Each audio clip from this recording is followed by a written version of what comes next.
This episode is brought to you by SafeJet, the operators of the anti-dump mechanism that you see all other DeFi projects copying. SafeJet is the safest coin in the crypto game, protecting you from your whales and chart manipulators. That way your investment is still there in the morning. Free travel, cash giveaways, an experienced MtGox team also lets you lock, fly, and land with SafeJet. For more information, visit safejet.io, link in the description below.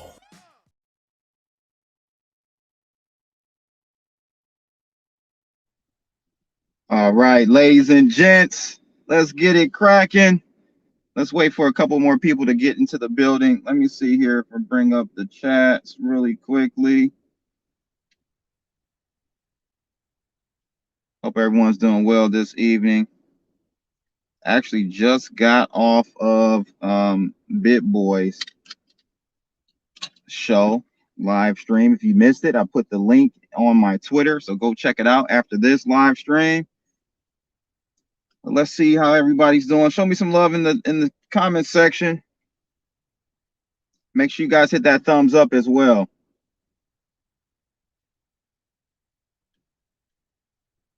No doubt. So today I wanted to talk to you guys about what I heard Reggie Middleton talking about yesterday, which was very interesting to say the least.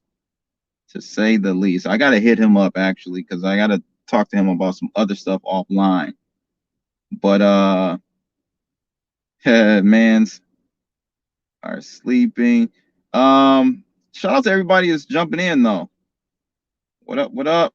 Dr. Moda, we got Wendell, LTC, we got Tyler and Sarah in the building. Thank you for all the support, guys. Got 17 people in the building. Make sure you hit that thumbs up.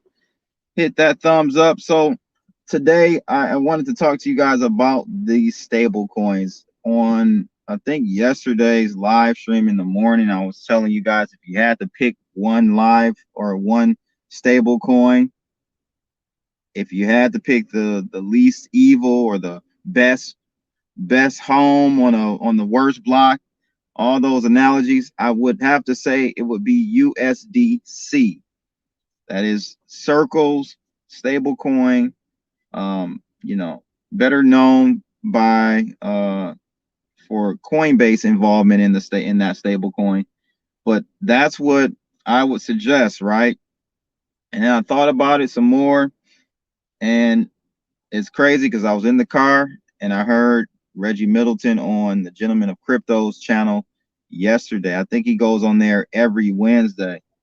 And so he was talking about the risk with these stable coins and just the contagion that's going around. And he's got a report. I don't know if it's out yet. He said it was going to be out tomorrow, meaning today. So I don't know if it's out or not. I'll have to find that out. If someone in the chat room knows, let me know. Crypto Nana, hey, long time no see.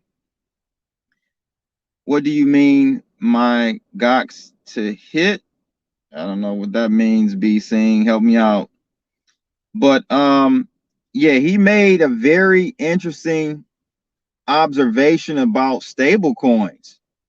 And it made me really think about some things and had my mind kind of wondering, and I wanted to really get you guys up to speed on how I felt about stable coins in this environment, in this very almost Lehman or Bear Stearns crypto environment we're in right now. Like we're literally in the Bear Stearns inning from 2007, 2008.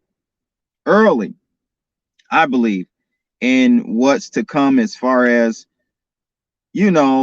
these crypto exchanges and these crypto lending platforms showing who really has the money, the collateral to back up their operations and who doesn't. So I think we're in the very early innings, and I just want to keep you guys up to speed on what I'm thinking. The title, so the story is about stable coins. I don't know if you guys could see that or not, this is the thumbnail. Know what it means to hold stable coins, and I'm going to give you an update on Bitcoin as well. So that's what I want to talk to you guys primarily about. But before we do that, I do want to bring up Bitcoin because we are seeing a move in the space. Crypto is heading higher right now. So I know you guys are probably excited. You want to hear what I have to say about that. Well, if I can find the screen, then I will show you or tell you what I think about it. Give me 1 second. I'm like doing this from my laptop, so gotta bear with me. So sharing this screen so you guys can see what's going on, so you guys can see our good old buddy. You know who our buddy is. You guys know who our buddy is. Our good old buddy. Hold on 1 second, guys. So you guys can see our good old buddy Michael Saylor on the chart, right? That's what you're waiting for. So if I zoom out, keep zooming, keep zooming, keep zooming. Where's our buddy? Oh, there's our buddy, Michael Saylor. How you doing, man? How's your first day at McDonald's? You know, I know you don't. This ain't like you. You're part of the 1%er group, but you know, let us know in the comments below how your first day at Mickey D's was. Now, all jokes aside, you guys are seeing a nice move to the upside. We actually broke out of a pennant, but it really doesn't matter unless we get above $22,000. We're right there.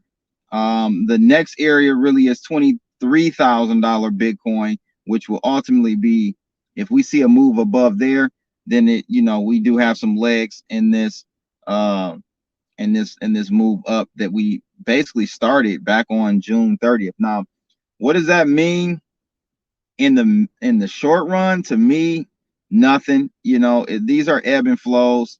You know, this is going to happen. You know, the bear market doesn't just go straight down in the line. You're going to have your ups and downs, and if fundamentally nothing has changed, i.e. the Federal Reserve and their monetary policy, then my stance doesn't change. So does that mean Bitcoin could go to 25,000? Sure, that's just an opportunity for you if you didn't get a chance to sell at higher prices, or you bought with me down in the 20s.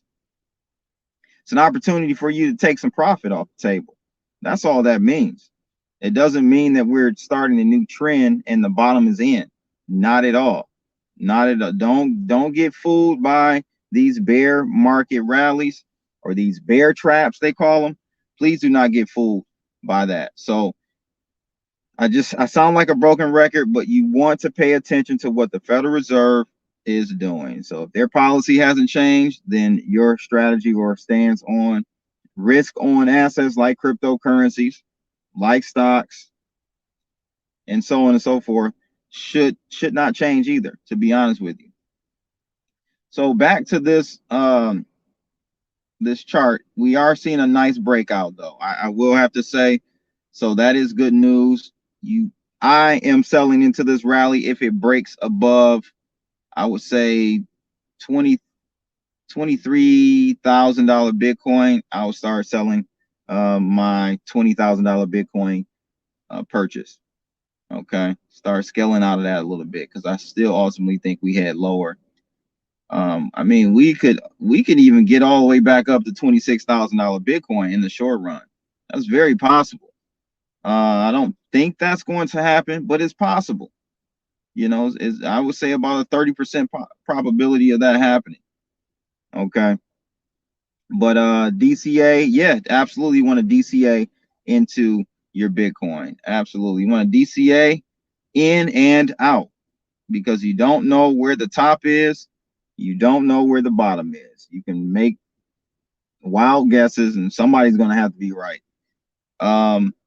But yeah, that's as far as, technically speaking, before we get into the fundamentals, technically speaking, that is definitely something to pay attention to. So this was an article that I saw out of the Daily Hodl earlier today. Legendary trader who called 2018 crypto collapse issues a Bitcoin warning as the US dollar goes parabolic. So yet another fundamental data point that you should be paying attention to that is not directly related to cryptocurrencies, and that is the US dollar index, the Dixie. Dixie is going ham right now. Ham is in higher. The dollar is strengthening. Why, you may ask? Well, simply because people are doing what I've been telling you guys to do, and that's to go to cash. This is the environment where you should be positioning yourself to accumulate more of the assets you want to own. And that goes across the board, whether it's crypto, whether it's stocks, whether it's watches. I'm into watches and invest in watches. You got to have dry powder to take advantage of the dips in the markets, right? So that's what we have to keep in mind. Shout out to my man Sean. He's always in the building. He said, hey, hope everyone's kicking ass today. Crypto Blood was robbed on ATB a little while ago. I'm always robbed on around the blockchain. They never give Crypto Blood the win. I've won once. I won one time, and listen, I see my name plus one for blood in the chat rooms all day long when I'm on ATB. It's all good. It's not, I ain't throwing no shade at nobody, but it doesn't even matter if you go in there and kick up dust in the chat rooms while I'm on there. It's not gonna change change anything. Mick says, is there a way to see how many people are doing leverage in all markets? I'm sure. I don't have those types of access to those tools or analytics, yes, but I'm sure. Absolutely. My man Default, who is a contributor on the channel, said MtGox sent me an email this morning, but I can't log in to see how much I'm getting back.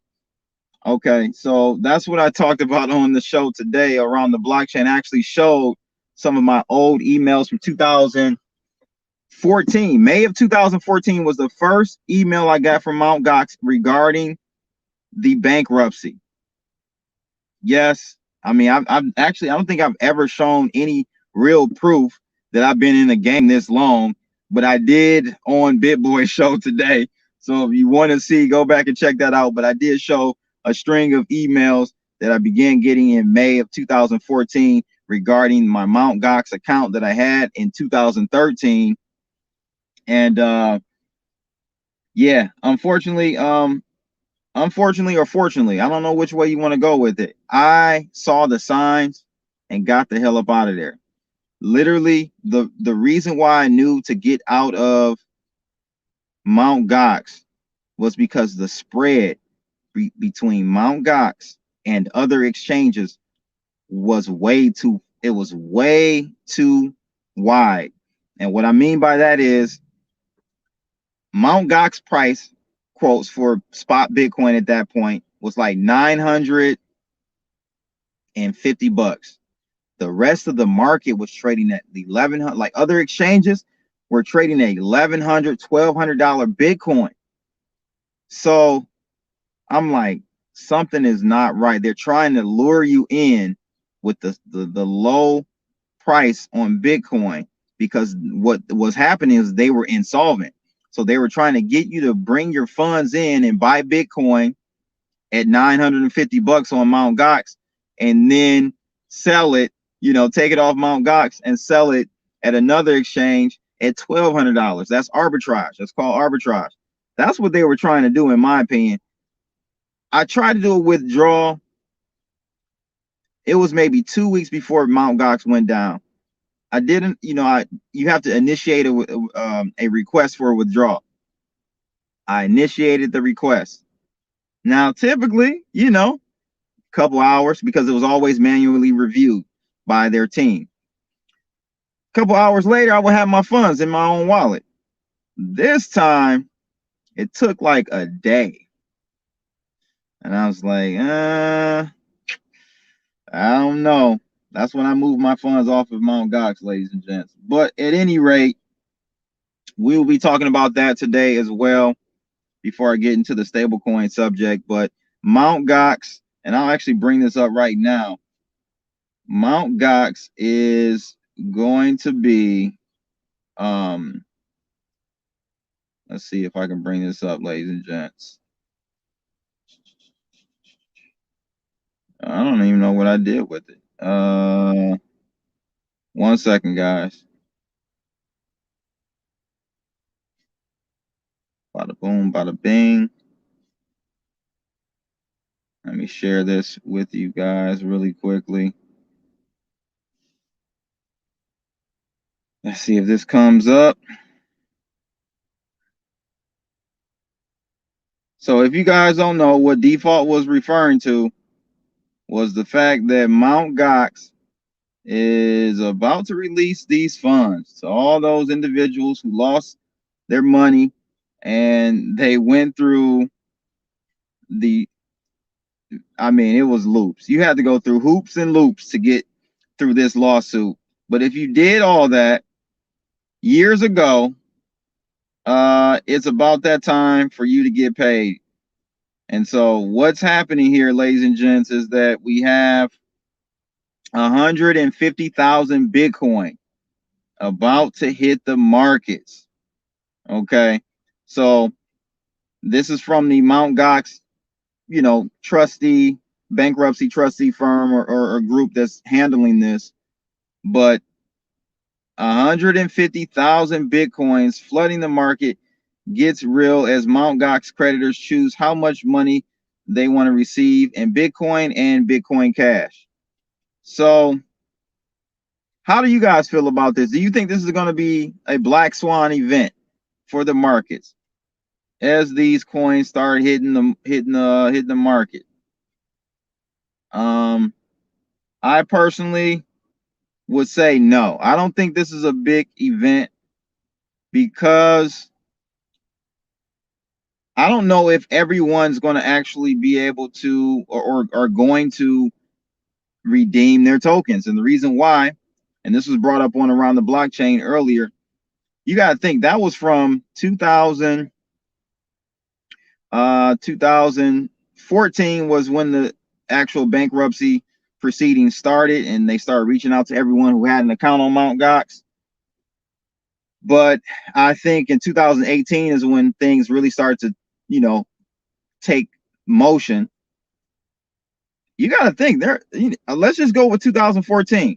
The list of people who went through that, whole bankruptcy proceeding thing. You got to think some of those people aren't alive today.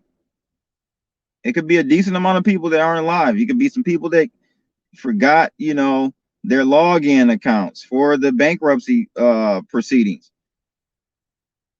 I don't think what I'm saying here, I don't think all 150,000 Bitcoin is going to hit the market. My man, Last Pieces to the Puzzle says, FUD, nobody is ever getting anything. No, I mean, I actually think people are going to get their funds. They're going to be releasing. That shouldn't even be the argument here. It's whether or not it's going to have a big effect on the markets. I personally say it will not. But you guys let me know in the comments below what you think. If these funds here that are going to be released very soon is going to have that big of an impact on the markets. It may have a little impact for sure, but you got to remember, so back in 2018 when like this stuff was real popular, this trial and bankruptcy situation, and Brock Pierce got involved and all of that, it was more of an issue. It was a bigger deal. I think the depth of the markets are much wider now. There's much more liquidity now in the markets. Even though I think our market cap may be back around where it was when in 2018 when they were first rumored they were going to be dumping these coins, but nothing ever happened at that point. it seems like now in 2022 is finally going to go down. The markets are much more liquid. Okay, even though we may have the same or around the same market cap, I think the markets, especially Bitcoin, is much more liquid.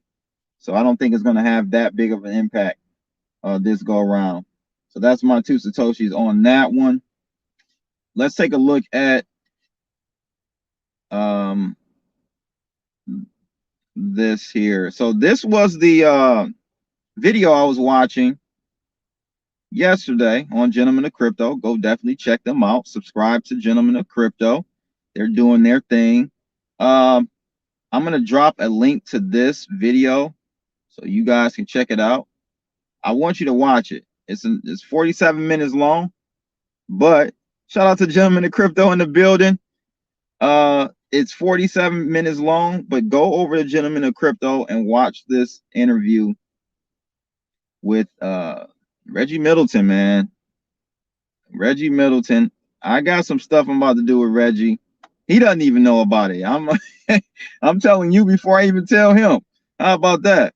But Reggie, he is definitely a knowledgeable person in finance, not just crypto. Like, I was following Reggie before he got into crypto. I was following him when he was on Boom Bust, you know, on RT America, when he was on CNBC, when he was going Max Kaiser. Like, that's where I know Reggie Middleton from.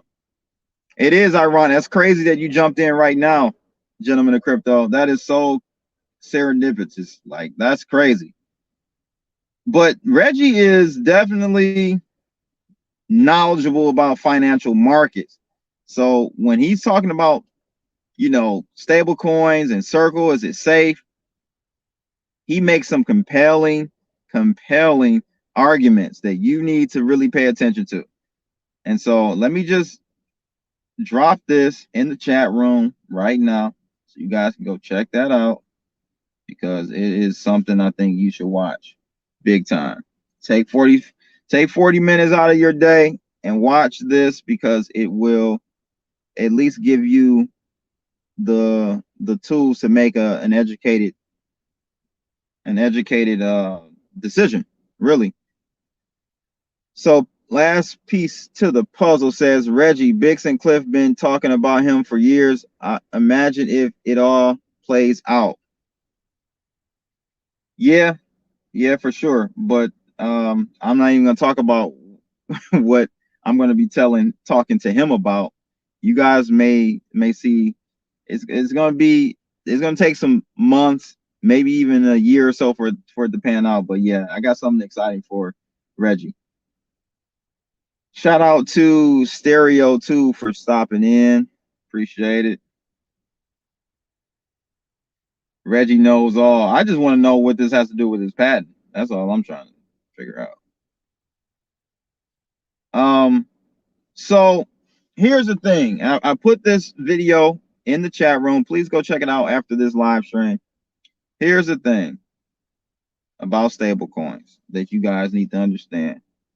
First of all, the first thing you need to understand is that both USDC and USDT have the ability to blacklist your address.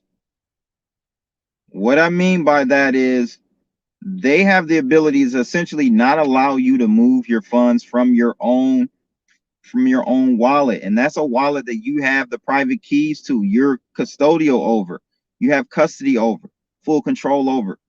They can, if they need to. And you say, CB, that's a if was a fifth, we all be drunk, right? No, I'm saying this because this has happened in the past. That's why I'm saying this. You know, Tether has maybe 2 or 3 times frozen wallet address, ERC20 addresses that they've gotten word from some alphabet boy. I don't know if it's US or another country. They've gotten word from them to freeze that particular address. Okay. USDC has done it even more than 2 times, more than Tether has. They've done it a number of times, numerous times. Windows C says no, no KYC, not your coins. What do you mean by that, Window? Let me know.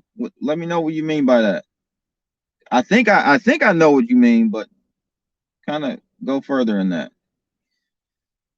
Sean C said, like you said earlier, Blood, I think we're drowning in too many stables. Let's just have a few good solid stables with good reserves. Stablecoins shouldn't be this complicated. No, they shouldn't be. They should not be this complicated.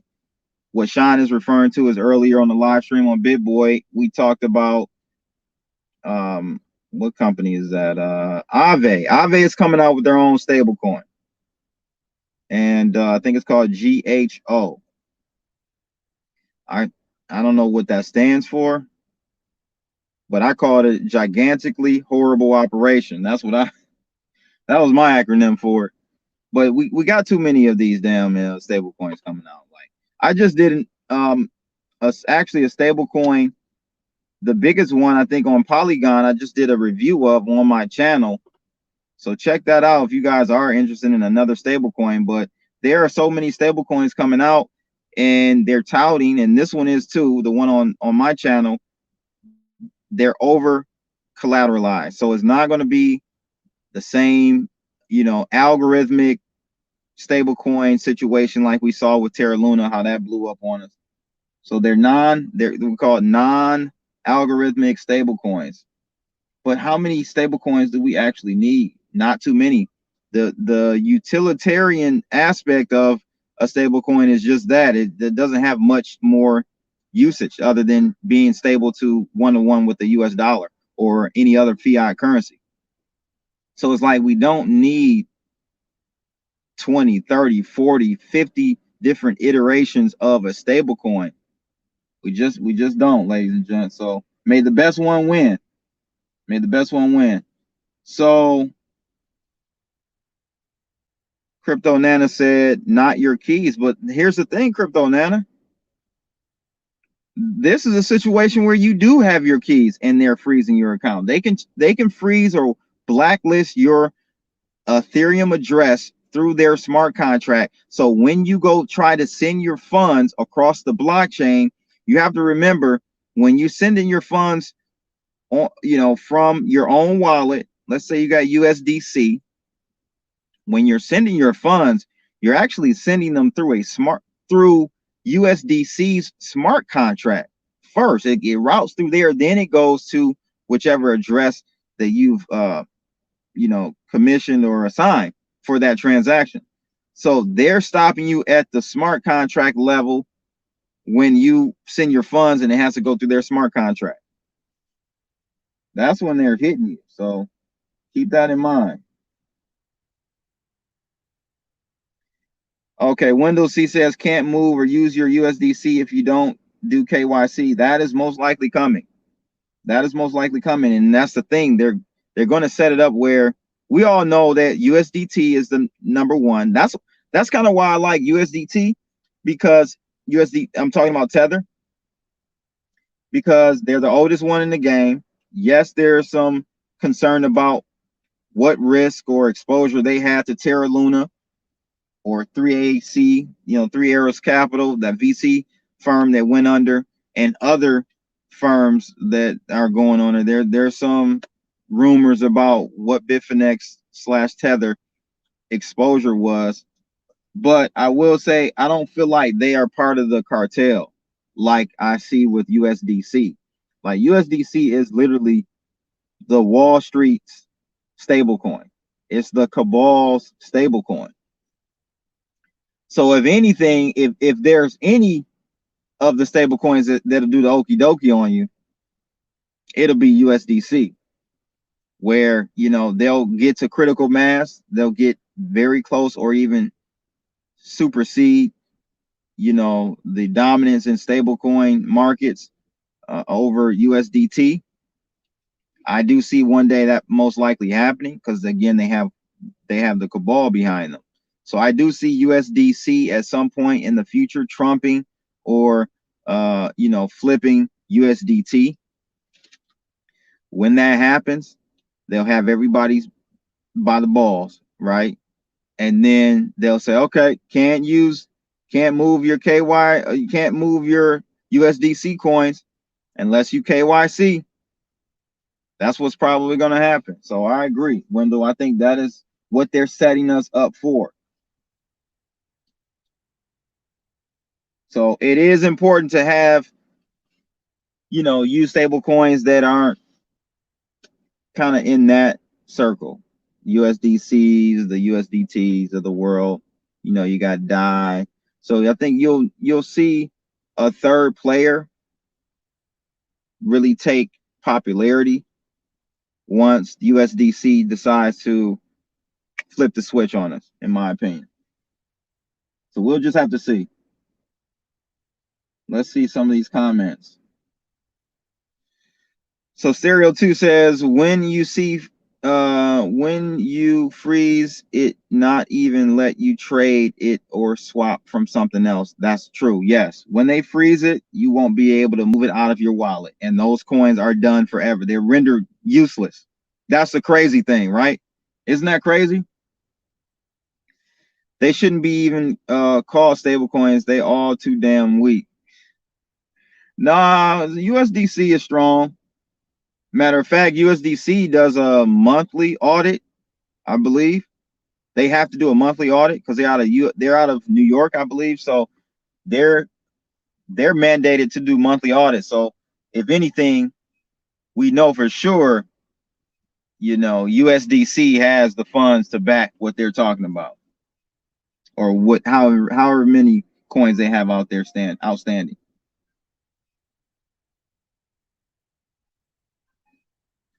Ghetto Crypto says more like wobble wallets. Crypto Nana says need adoption, not stable coins.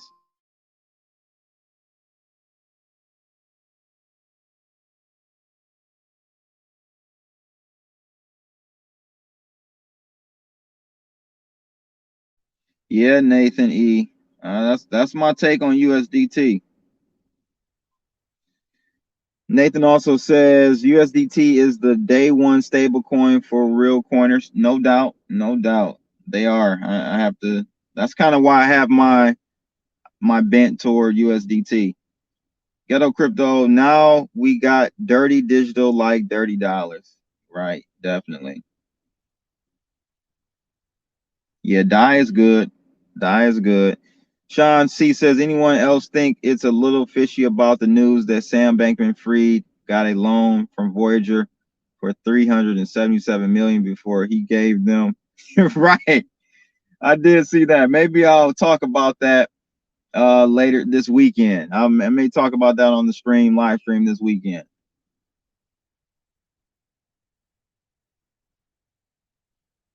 What about Cardano? I'm not a huge Cardano fan yet, so I'm not really, following that blockchain like that, bro. So I'm not sure. Again, it's just too many stable coins. There's no need for a stable coin on.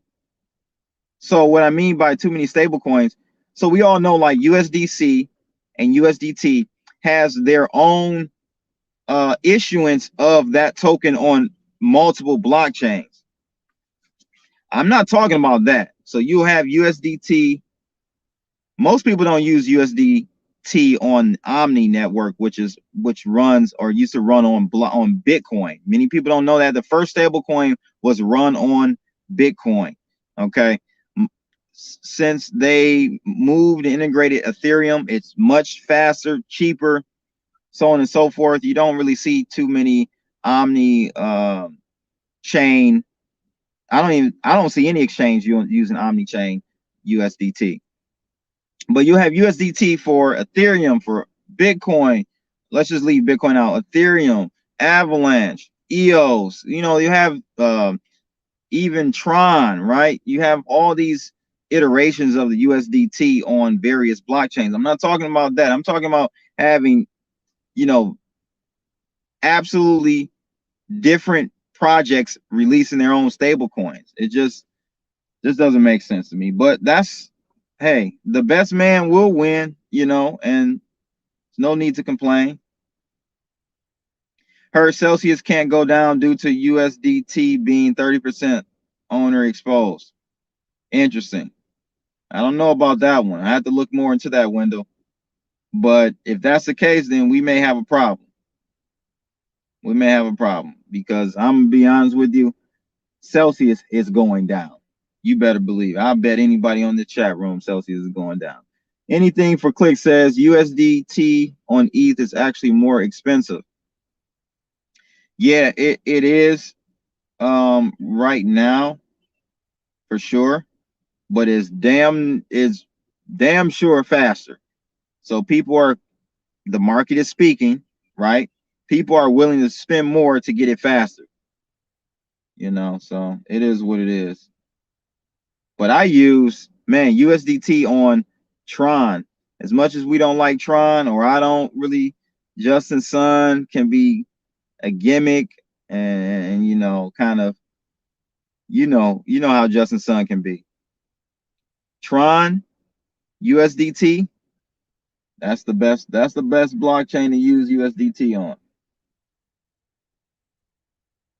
Yeah, no doubt. So just really quickly to kind of wrap up on the stable coins, the point I wanted to drive home really is the fact that stable coins, no matter which one you use, because the first point before I got sidetracked, the first point I was bringing to your awareness was the fact that stable coins like USDT and USDC can freeze your funds, even if they're in your own wallet with your own keys. You have sole possession over your private keys.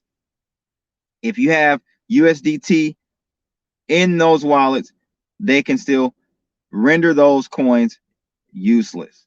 Okay, that was number one. Number two, if that doesn't happen to you, which might most likely won't, right? They've gone after wallets in the past that may have been tied to major hacks or some other illegal activity going on that they've traced. That's why they've done that. They've only done it a handful of times, but you guess what? If you can do it once, you can do it 1,000 times. So that's kind of my take on that. The second thing is that these stable coins, most likely number one scenario is not going to happen to you. Number two, these stable coins are really, you're holding risk assets. They're not like holding USD or dollars in your bank account. As much as we don't like the traditional finance system, right? You can rest assured if you got 100,000 in a Bank of America account, well, yeah, let's keep it under 250. You got 100,000 in a Bank of America account or a Chase account or whatever. You can guarantee, you can rest assured that your money is safe. If there's some type of financial crisis, another credit liquidity crisis, your money is straight. They will print money before they let your money, that $100,000, be gone. Now, the buying power or purchasing power of that money after they do the printing to save the whole banking system is a whole nother situation. But you will have that $100,000. Now, nominally, as far as purchasing power, what that 100,000 does for you in the future, we know that story. Where you got FDIC insured as a layer of protection for you. You've got all these Basel 1, 2, and 3 stipulations and rules that these banks abide by and follow to keep risk low. All these things, all these safety nets to ensure that your $100,000 in whatever bank account you have is Gucci. You're good with that. The problem is, I think we all think, I had to think about it as well. I'm like, damn, I kind of treat stable coins, because I don't use banks much, only to pay bills. That's it. Stable coins, we kind of think of them as like a bank account, and they're actually not. They are much more riskier than that, because these issuers of these stable coins actually hold other risky assets to kind of play a little shuffling card game with you. So they take your funds and they try to make yield or earn yield off of those deposits just like a bank would. The unfortunate part is this is an unregulated market. This is an unregulated situation that we're in with stablecoins. So if for whatever reason Circle goes under, for whatever reason, you know, or Bitfinex goes under for whatever reason, those USDT tokens, you're going to see it crash. You're going to see it depeg from $1 as people panic, sell out of USDT into either, you know, fiat or into a crypto. So you can see the same thing happen that we saw with Terra Luna happen with a stablecoin like USDC or USDT, because and there's no recourse. You can't go and to the government and say, you know, I had 100,000 or $1 million in stable coins. I want to get in line and get my money back because it's insured. It's not insured. Okay. Once that peg is lost, and we've seen it peg lost on USDT. I've seen it lost many years ago, even before all this Terra Luna stuff. It's just market inefficiencies, right? 93, 96 cents. I've seen that happen, but it's only for a second. If we see it really depeg, then it's over. You can no longer, like, it only takes one time for it to truly depeg, like an 89 cent or 85 cent USDT, right? So that's just something to keep in mind. Like, and I had to really, you know, check myself and take a mental note on that when I watched that video from Reggie yesterday. So Wendell says, only real question, should I convert some USDC for Very? Nah, man, I love Reggie, but Very token to me is not a play. That is not a play. I got a couple of those Very lottery tickets just in case. I don't blame you on that. I don't blame you on that. How close are we to that possibility? Crypto Nana, what are you referring to? What possibility? What scenario? Sean C says, one lesson I've learned from Celsius, Voyager, and others is that a lot of DeFi, quote unquote DeFi is just CeFi in disguise. Very true. These crypto firms are using the same fractional reserve models like the big banks. They absolutely are. They absolutely are. It's too tempting. It's too tempting. Too tempting. If you had all those bank, you know, deposits, hundreds of millions or even billions of dollars deposited, would you just sit on it? No, you would try to make some money off that, off those deposits. You know everyone's not going to want to withdraw their USDT or C right away. So the concept of banking, fractional reserve, all over again. It's just human nature. Joe Brown says, I just mine and dump at this point. I don't blame you, bro. I tell you, I think it's a probably 20% chance, in my opinion, Crypto Nana. Very low, but that so is a black swan. That's what, you know, and it's just, I guess it just illustrates to us, or should illustrate to us, that nothing is guaranteed. Even a stable coin is not guaranteed 1-to-1. And the backers behind that stable coin, like a USDC, as I stated, they are the most audited. So you know, if you had to have confidence in one, I would say USDC.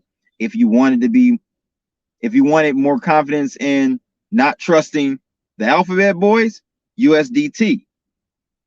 And then the list, you can kind of go down the list from there. I mean, you can go, DAI is a good one, you know, but they're not fully, theirs is not a 1-to-1 type of stable coin. So you got to keep that in mind. But yeah, that is pretty much all I wanted to talk to you guys about. Binance also, I forgot Binance has a stable coin as well, BUSD. I've used it. They're actually the third largest.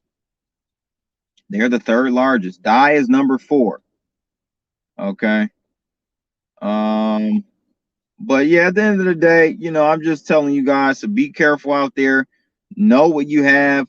These coins, these stable coins are actually closer to, I'm just gonna sum it up. They're closer to being money market accounts than anything else, than actual M1. If you know what I'm talking about, M1 liquid, M1 dollars. They're actually closer to being M2, M3. If for all my economic buffs out there, and they know what I'm talking about. So just keep that in mind. Just want to let you guys know stable coins are not liquid M1 assets. They're closer to M2, M3. There is some risk associated with those tokens outside the realm of crypto.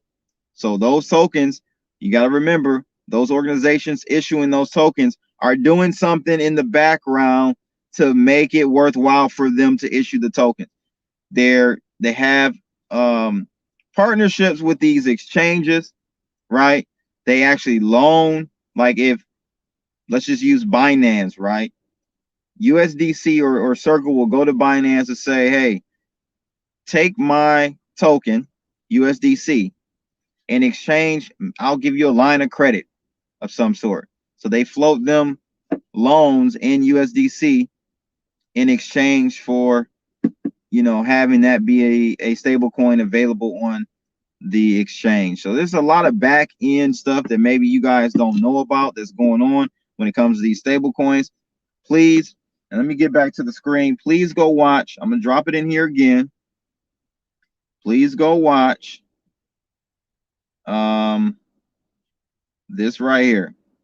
Go watch this video when you guys get a chance. 47 minutes. Let's see here. Copy and paste. There you go. Make sure you go watch that. And it's very enlightening, I must say. All right. So again, that's pretty much it. Make sure you guys hit those thumbs up so we can get those likes going. And also, I've got some great interviews I've done over the past couple of days, actually the past week. Excellent interviews. Please look out for those Kicking It sessions. It will be coming out soon. Make sure you also go support the other contributors on the channel when you see them pop up. My man Trek with 2Ks, he does a My Two Satoshi episode a few times a week. We got LJ from a G's perspective. He gives you his perspective on cryptos.